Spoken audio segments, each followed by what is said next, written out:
Ito ma'am, nag-iisa na lang ito.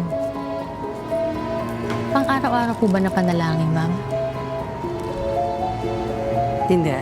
Para sa kapatid ko nakabural.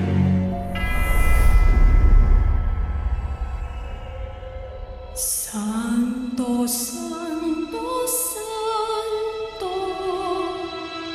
Pero saan po yung rosaryo?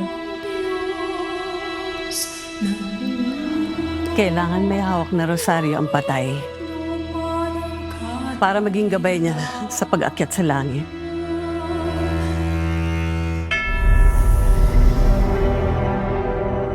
Pero kailangan putulin bago ilibing Bakit po kailangan putulin? para hindi magsunod-sunod ang kamatayan sa pamilya. Di ba pinilin sa atin ni Tia na kailangan putulin yung rosaryo? Hindi naman totoo yun eh.